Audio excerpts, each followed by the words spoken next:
প্রথমেই সবাইকে জানাই আসসালামু আলাইকুম। আশা করি যে যেখানে আছেন সুস্থ আছেন, ভালো আছেন। আলহামদুলিল্লাহ, আমরাও সবাই ভালো আছি। আজকে খুব সকাল সকাল আরেকটি ব্লগ নিয়ে চলে আসলাম আপনাদের মাঝে। সকালের নাস্তা বানাতে চলে এসেছি চুলার উপর। আজকে নাস্তার মেনুতে নিয়েছি ডিম পোস্ট আর পাউরুটি। প্রত্যেক দিনই আসলে একই ধরনের নাস্তা করা হয় না। কোনোদিন ডিম পোস্ট পাউরুটি, আবার কোনোদিন রুটি ভাজি, পরোটা ডিম ভাজি, এরকম করে উল্টাপাল্টা করেই করা হয়। প্রত্যেক দিনই আসলে একই খাবার খেতে ভালো লাগে না। আর এই তেলটার মধ্যেই আমি পাউরুটিগুলো আসলে সেঁকে নিব। এভাবে পাউরুটিটা সেঁকে নিলে খেতে আরও বেশি ভালো লাগে, টেস্ট হয়।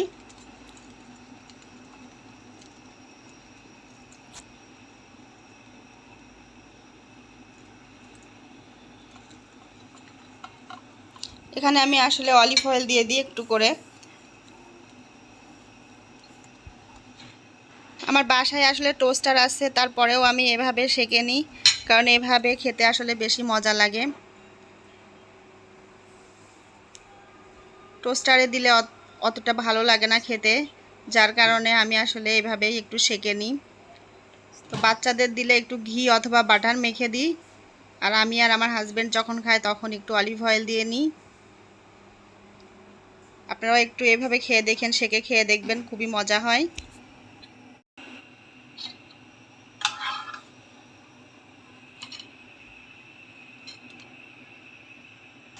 এই তো আমার পাউরুটি আর ডিম পোস্ট রেডি হয়ে গিয়েছে। এখন এই চুলার উপরেই চাও বসিয়ে দিয়েছি।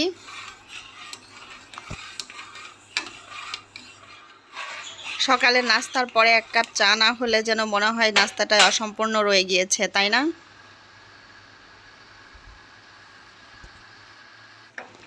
চায়ের কালারটা সেরকম সুন্দর হয়েছে। আমার মনে হয় চাটা খেতেও অনেক মজা লাগবে। আর আমার অভ্যাসটা এখন এমন হয়ে গিয়েছে, সকালে কিছু না খেলেও সমস্যা নাই, কিন্তু এক কাপ চা অথবা গ্রিন টি, কফি, যাই হোক, কিছু একটা হলেই আর কিছু লাগে না। আসলে আমি এক হাতে ক্যামেরা ধরে রেখে কাজ করছি, তো তাই একটু অসুবিধা হচ্ছে। না, পড়ে গেল। আর আমার বাচ্চারা অনেক আগেই নাস্তা করে অনলাইনে ক্লাস করতে বসে গিয়েছে। এখন শুধু আমরা দুজনে নাস্তা করব। তো আমার হাজব্যান্ডও তাড়াহুড়া করছে, অফিসে দেরি হয়ে যাচ্ছে, বারবার ঘড়ি দেখছে সে। বাচ্চাদের আসলে ক্লাসের মাঝে মাঝে ব্রেক টাইম থাকে, তখনও আবার কিছু না কিছু খেতে দিই।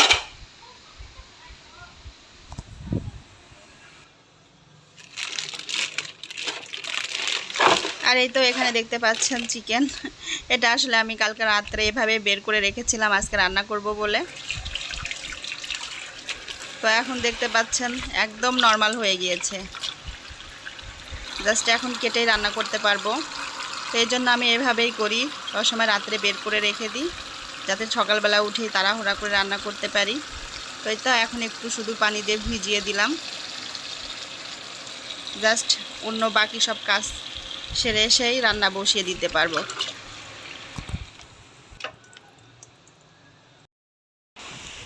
যাই হোক, এখন আমি আবার রান্নাঘর থেকে রুমে চলে আসলাম। এখন ঘরগুলো একটু গুছিয়ে ঝাড়ু দিয়ে মুছে আবার রান্নাঘরে রান্না করতে চলে যাব। আমি আসলে রান্নার আগে সবগুলো কাজ সেরে রেখে যাই, কারণ রান্না করার পরে না আর অন্য কাজ করতে ভালো লাগে না। আর রান্না করার পরে গোসল করে নামাজ পড়া থাকে, খাওয়া দাওয়া সব মিলিয়ে আর টাইম পাওয়া যায় না, নামাজে দেরি হয়ে যায়।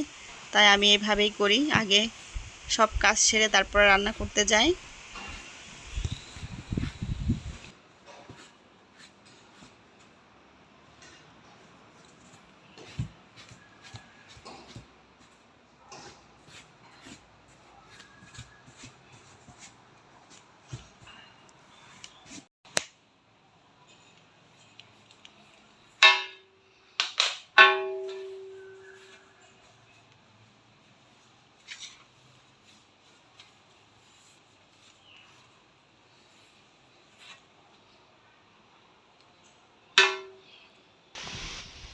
যাই হোক, ঘরটা সব গোছানো শেষ, ঝাড়ু দেওয়া শেষ, মোছা শেষ। এখন আবার আমি চলে যাব রান্নাঘরে রান্না করতে। সকালের নাস্তার পরে অনেকগুলোই বাসনপত্র জমা হয়েছিল, তো সেগুলো এখন আগে ধুয়ে পরিষ্কার করে নিব।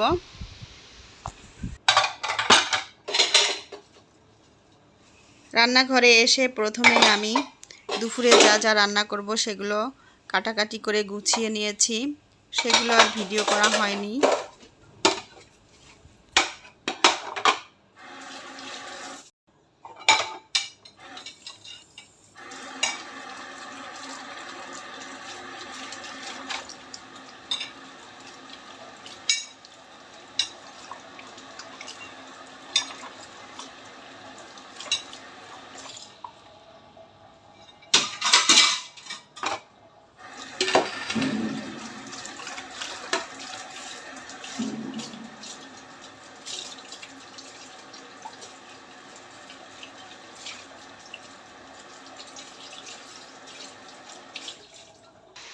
আমরা আসলে এখানে সারা দিনই ব্যস্ত থাকি, কারণ আমাদের তো কোনো কাজের লোক নাই বা হেল্পার নাই, যা কিছু সব নিজেদেরকেই করতে হয়।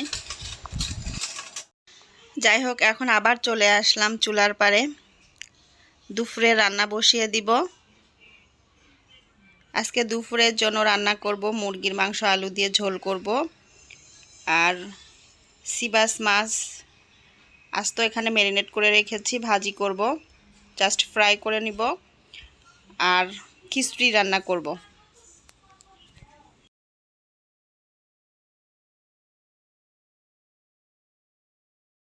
তো এখানে আমি সব মশলা আগে রেডি করে রেখেছি। খিচুড়ির জন্য পেঁয়াজ রসুন কেটে রেখেছি, মাংসের জন্য সব মশলা একদম রেডি করে রেখেছি, আর এখানে পেঁয়াজ কাঁচামরিচও কেটে রেখেছি। জাস্ট শুধু এখন চুলায় বসিয়ে দিব।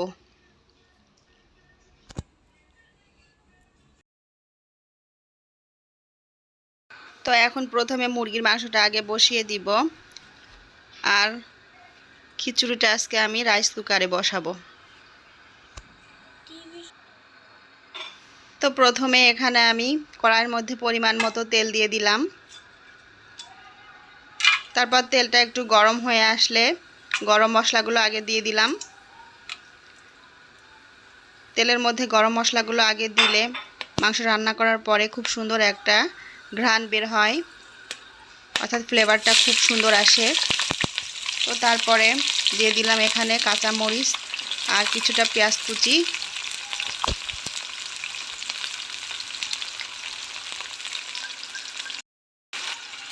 পেঁয়াজটা আসলে কিছু সময় নেড়ে চেড়ে হালকা কালার আসা পর্যন্ত ওয়েট করব।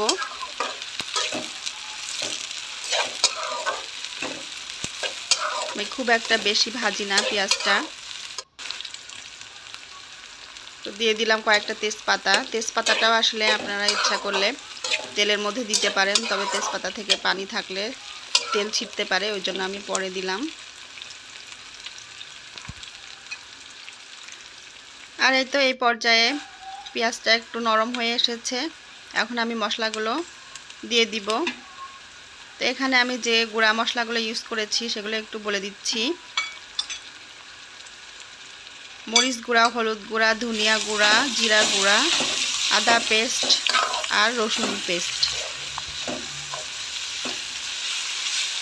তো মশলাগুলো দেওয়ার পর নেড়ে চেড়ে খুব ভালোভাবে মিক্স করে দিলাম, আর সাথে কিছুটা পানি দিয়ে দিলাম, কারণ পানি দিয়ে কিছু সময় মশলাটা ভালোভাবে কষাতে হবে, তা না হলে কাঁচা গন্ধ থেকে যাবে। মশলাটা যত ভালোভাবে কষানো হবে মাংস ততটাই টেস্ট হবে। এই তো মশলাটা খুব ভালোভাবে কষানো প্রায় হয়ে গিয়েছে। এই পর্যায়ে আমি দিয়ে দিব কিছুটা স্বাদমতো লবণ। লবণ দিতে আসলে আমি ভুলে গিয়েছিলাম, তো লবণ দিয়ে আরও কিছুক্ষণ ভালোভাবে কষিয়ে নিতে হবে, অর্থাৎ তেলটা যতক্ষণ পর্যন্ত মশলা থেকে উপরে না উঠে আসে ততক্ষণ পর্যন্তই মশলাটা আসলে ভালোভাবে কষিয়ে নিব। এই তো মশলা থেকে তেলটা উপরে উঠে এসেছে। এই পর্যায়ে আমি মাংসগুলো দিয়ে দিলাম।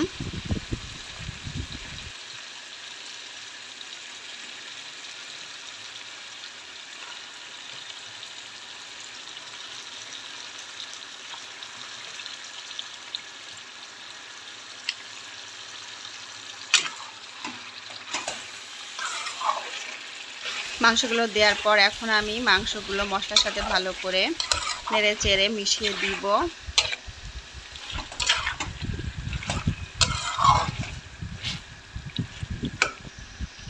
সামান্য পরিমাণ পানি দিয়ে দিব, এতে করে মাংসটা ভালোভাবে সিদ্ধ হয়ে যাবে। যদিও মাংস থেকেই অনেকটা পানি বের হবে ঢেকে দিলে, তারপরে অল্প সামান্য পানি দিয়ে দিলাম।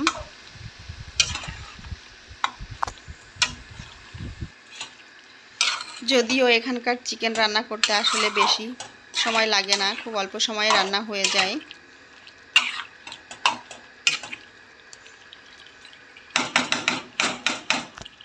কারণ এগুলো এমনিতেই নরম নরম থাকে, আসলে মাংসের পরিমাণই বেশি থাকে।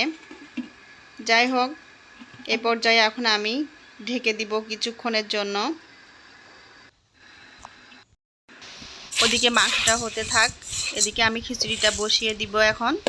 তো এখানে আমি বাসমতি চাল নিয়ে নিয়েছি, তার সাথে নিয়ে নিয়েছি 2 প্রকারের ডাল, অর্থাৎ মসুরির ডাল আর মটরের ডাল নিয়ে নিয়েছি। আমি আজকে এই 2 পদের ডাল দিয়েই খিচুড়িটা রান্না করব। অবশ্য চাইলে আরও ডালও মিক্স করা যায়, তো আমি এই 2 পদের ডাল দিয়েই আজকে রান্না করব। তো চালটা আমি ধুয়ে রেডি করে নিলাম। এখন এর মধ্যে সব ধরনের খিচুড়ির মশলা মিক্স করব। তো দিয়ে দিলাম প্রথমে কয়েকটা লবঙ্গ, এলাচ, তেজপাতা, দারুচিনি,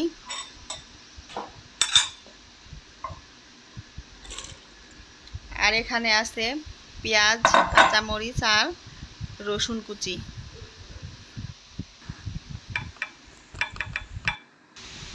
আর এখন দিয়ে দিলাম পরিমাণ মতো আদা পেস্ট, অর্থাৎ আমি 2 টেবিল চামচ আদা পেস্ট দিয়েছি এখানে।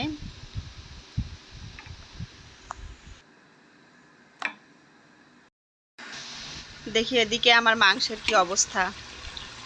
এই তো মাংসটা প্রায় কষানো হয়ে গিয়েছে, এখনও অবশ্য কিছুটা পানি আছে। এখন আমি এই পর্যায়ে আলুগুলো দিয়ে দিব, আর এর মধ্যে যে পানিটা আছে এটা দিয়ে আলুটাও কষানো হয়ে যাবে, অর্থাৎ আলুটাও সিদ্ধ হয়ে যাবে। তো আলুগুলো দিয়ে দিলাম।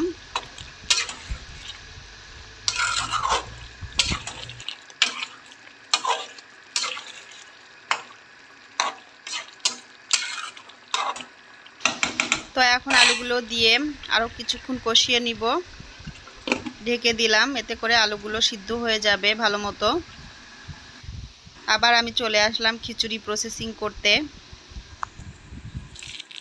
তো এখন দিয়ে দিলাম পরিমাণ মতো লবণ, সামান্য পরিমাণ মরিচের গুঁড়া, হলুদ গুঁড়া,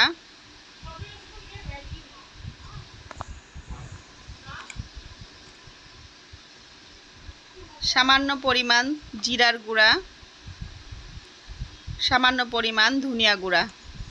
আমি আসলে খিচুড়ির মধ্যে সব মশলাই একটু একটু দিই,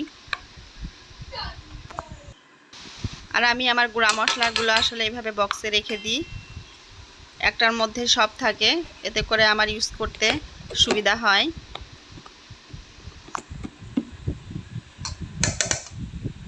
তো যাই হোক, সব মশলা এখন মিক্স করা হয়ে গিয়েছে, আর দিয়ে দিলাম কয়েকটা আস্ত জিরা,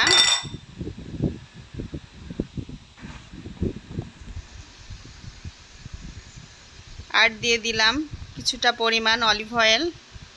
আমি অলিভ অয়েল খাই তাই অলিভ অয়েল দিলাম, আপনারা যে যেটা খান সেটাই দিতে পারেন, সমস্যা নাই। সরিষার তেল দিলে আরও বেশি মজা হয় খিচুড়ি।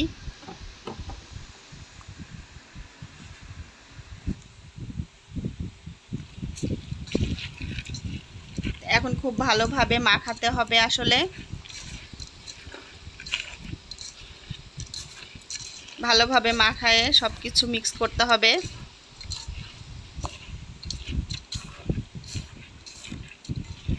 আমার কাছে মনে হয় এটা খুবই সহজ একটা পদ্ধতি, খুব সহজ উপায়ে খিচুড়ি রান্না হয়ে যাবে। তবে ঝরঝরা খিচুড়ি চাইলে অবশ্যই খেয়াল রাখতে হবে যেন পানির পরিমাণটা একদম অ্যাকুরেট হয়। আর একটা জিনিস খেয়াল রাখতে হবে, চুলায় রান্না করতে যতটুকু পরিমাণ পানি লাগে রাইস কুকারে তার থেকে অনেকটাই কম পানি লাগে। যাই হোক, খিচুড়িটা এদিকে হতে থাক, আমি আবার চলে যাব চুলার উপরে, দেখি আমার মাংসের কি অবস্থা। যাক, আমার মাংসটাও কষানো হয়ে গিয়েছে। এখন আমি ঝোলের জন্য পানি দিয়ে দিব।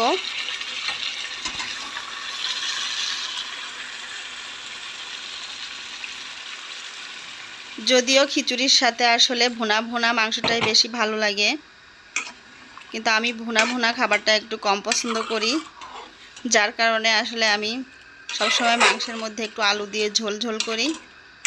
মাছ হলেও সবজি দিয়ে রান্না করতে আমার বেশি ভালো লাগে, কারণ ভুনা ভুনা খাবারটা আমার অত পছন্দ না, তাই আমি সবসময় একটু ঝোল ঝোল করেই রান্না করি। আমার কাছে আসলে মাংসের থেকে আলুটা খেতে বেশি ভালো লাগে, সেই কারণেই আরও মাংসের মধ্যে সবসময় আমি আলু দিয়ে দিই। আর যাই হোক, রান্না ভালো হলে আসলে সবভাবেই ভালো লাগে, ঝোলেও ভালো লাগে, ভুনা করলেও ভালো লাগে। যে যেভাবে খেতে আসলে পছন্দ করে বা অভ্যস্ত, সে সেভাবেই খাওয়া উচিত। যাক, অনেক কথা বলতে বলতে মাংসটাও রান্না করে ফেললাম। এখন একটু ভাজা জিরা গুঁড়া দিয়ে নামিয়ে ফেলবো।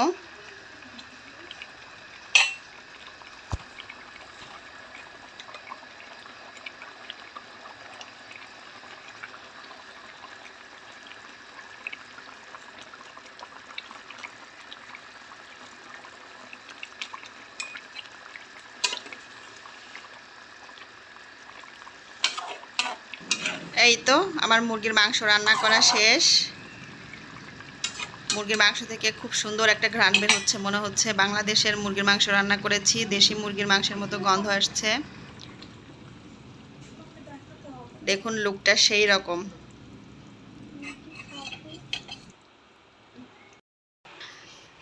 আর এখন দেখাবো আমার স্পেশাল রাইস কুকারের খিচুড়ি।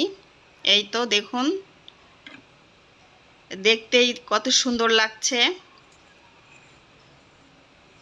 কতটা ঝরঝরা হয়েছে শুধু দেখুন। একটা ভাতের সাথে আরেকটা ভাত লাগছে না, ঘ্রাণটাও সেরকম বের হচ্ছে। তা আপনারাও এভাবে রাইস কুকারে খিচুড়ি বসিয়ে দিবেন, খুব সহজ উপায়েই খিচুড়ি রান্না হয়ে যাবে।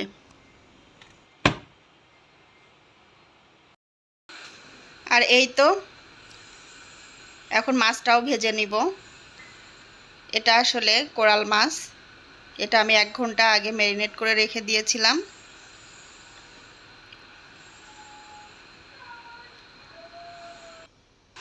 বেশ বড় সাইজের মাছ, আমি বুঝতে পারিনি ফ্রাই প্যানের থেকে বড় হয়ে গিয়েছে।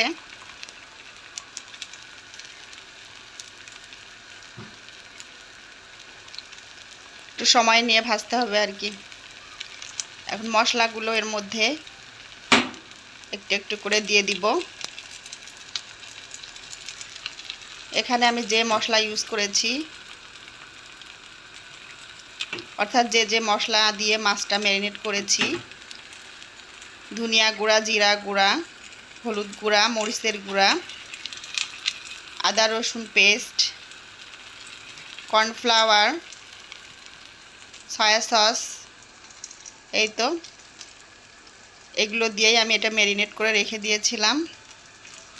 আর দিয়েছি স্বাদ মতো লবণ, লবণের কথা বলতে আসলে ভুলে গিয়েছিলাম। তবে আরও বেশি সময় ম্যারিনেট করে রাখলে আরও বেশি ভালো হয়, ভিতরে মশলাটা ভালো করে ঢুকতে পারে। মাছটা আসলে ফ্রাই প্যান থেকে বেশ বড় সাইজের, যার কারণে আমাকে একটু সময় নিয়েই আস্তে আস্তে ভাজতে হচ্ছে। এই তো মাছটাও ভাজা হয়ে গিয়েছে। এখন আমি এই তেলের মধ্যে সামান্য পেঁয়াজ কুচি আর কয়েকটা কাঁচামরিচ, আস্ত কাঁচামরিচ ফ্রাই করে নিব।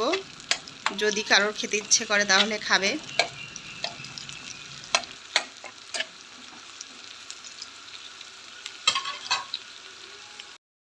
এই তো মাছটাও ফ্রাই করা হয়ে গেল। এখন খাবার দাবারের পালা। এখন চলে যাব ডাইনিং টেবিলে। আমার হাজবেন্ডও দুপুরের খাবার খেতে বাসায় চলে এসেছে। প্রত্যেক দিনই খাবার খেতে বাসায় চলে আসে। এই তো এখানে দেখতে পাচ্ছেন, এটা একটা মরিচ ভর্তা, শুকনা মরিচ, পেঁয়াজ আর সরিষার তেলের ভর্তা। এটা আমরা কুষ্টিয়া এলাকার লোকজন খিচুড়ি রান্না করলে খিচুড়ির সাথে আমরা সব সময় এই মরিচ ভর্তাটা করে থাকি।